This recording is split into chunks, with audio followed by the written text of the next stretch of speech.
मित्रांनो, मराठीतील प्रसिद्ध अभिनेत्री प्रिया मराठे यांचं नुकतंच निधन झालं आहे. अनेक मराठी व हिंदी मालिका तसेच चित्रपटामध्ये दमदार भूमिका निभावून तिने अल्पावधीतच प्रेक्षकांची मने जिंकली होती.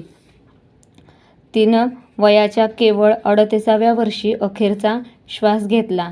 तिच्या अशा जाण्याने सिनेसृष्टीतून शोक व्यक्त केला जात आहे. या दरम्यानच प्रिया मराठेचे पती शांतनू यांनी पहिली प्रतिक्रिया दिली आहे. चला आपण पाहूया संपूर्ण माहिती.